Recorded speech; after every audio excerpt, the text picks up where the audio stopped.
Assalamualaikum warahmatullahi wabarakatuh. Perkenalkan, nama saya Yogi Aditama. Saya akan membahas materi tentang flame hardening. Pengertian tentang flame hardening atau pengerasan dengan nyala api terbuka adalah pengerasan yang dilakukan dengan memanaskan benda pada nyala api. Nyala api tersebut dapat menggunakan LPG, udara, aselin, dan O2. Permukaan benda kerja dipanaskan sehingga suhu di atas kritis atas dengan cara menjalankan api oksi, akselin, dan segera di quenching dengan semprotan air.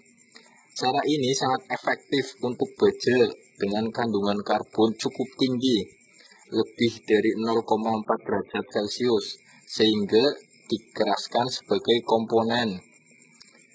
Dapat kulit dengan struktural sedalam 4 mili dan inti perperit yang ulet.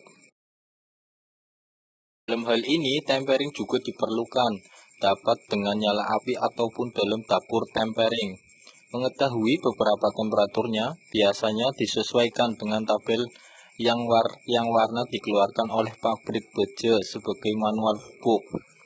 Warna tabel tersebut berkisar antara 200 sampai dengan 300 derajat Celcius untuk warna temper. Kemudian 600 sampai dengan 1300 derajat Celcius untuk warna pijar atau pengerasan. Ini adalah contoh material: baja karbon sedang, baja lunak, baja paduan, besi tuang. Menurut tata laksana, proses dibedakan. 1. Pengerasan mantel. Permukaan yang akan dikeraskan, dipanaskan, dan dikejutkan keseluruhannya dalam 2 langkah kerja yang masing-masing tersendiri. Dan ini beberapa metode pengerasan mantel: cara bendul, cara taruh, dan cara lingkar. Yang kedua, pengerasan garis. Di bidang ini dikeraskan dengan sebuah pembakaran yang langsung diikuti penyiram. Mereka melaju ke arah yang sama.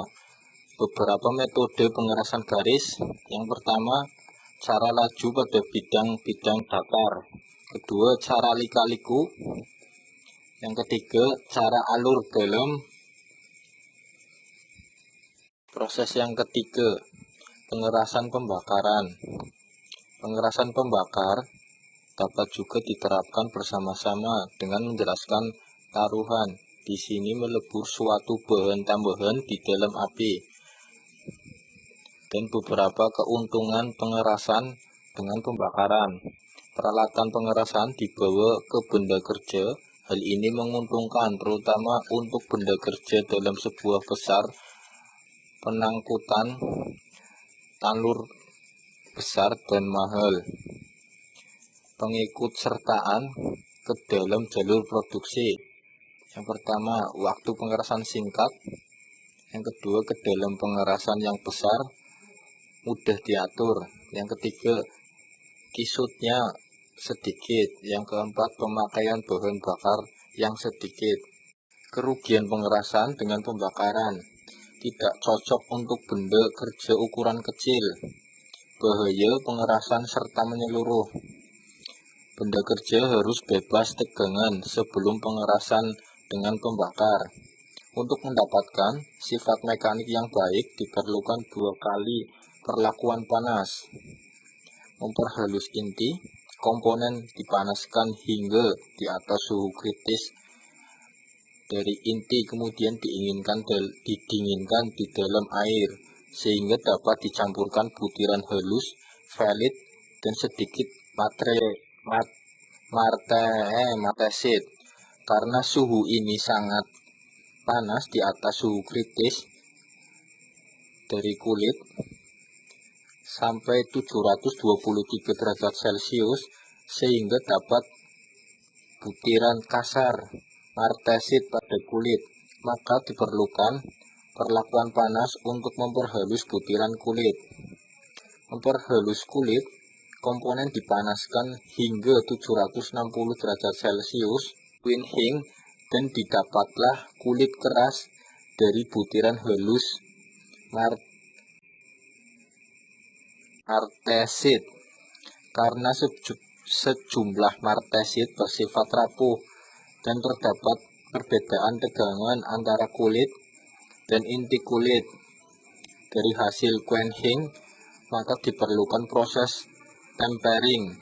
Berikut adalah peralatan untuk pemanasan. Yang pertama, api penempaan. Ini cocok untuk benda kerja satuan yang kurang peka, kecil, terbuat dari baja, bukan paduan, dan hanya memenuhi tuntutan rendah. Misal, pahat, peniti, martim, tangan, dan lain-lain. Bahan bakar terbaik untuk ini adalah arang kayu karena tidak mengandung belerang. Untuk mengatur api berlaku aturan dasar seperti pada penempaan intensitas bara di bawah dan di atas benda kerja. Harus mencukupi untuk mencegah terjadinya oksidasi dan pembentukan rongga retak. Suhu pemijaran hanya dapat ditaksir dari warna pijar. Jika sekali-kali benda kerja yang dapat lebih peka harus dipanaskan, maka benda ini diletakkan di dalam wadah pelat tertutup berdinding tipis yang semua sisanya di lingkungan bara. Movel darurat. Yang kedua, api pengelasan. Dalam kasus tersendiri, api ini dapat digunakan untuk pengerasan ulang, misalnya sebuah ujung peniti atau mata pahat sedikit kelebihan gas. Suatu api dengan kelebihan zat asam akan mengakibatkan terbakarnya benda kerja. Suhu dapat ditaksir dengan melihat warna pijar. Yang ketiga, pengkruman keras. Yang dimaksud dengan pengkruman keras adalah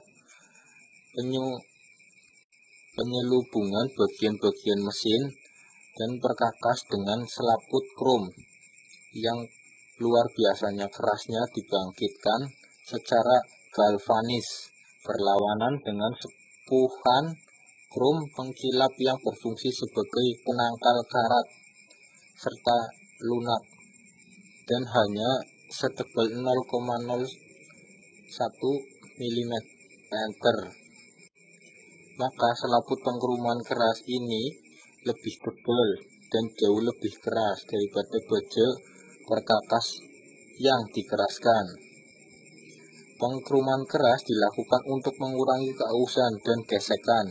Bidang ini pengukuran pada instrumen ukur, bidang kerja pada perkakas yang mengelupas serpih dan berian bentuk tanpa penyerpihan dan lain-lain. Tinggi kadar C baja pada cara ini mempengaruhi kekerasan permukaan.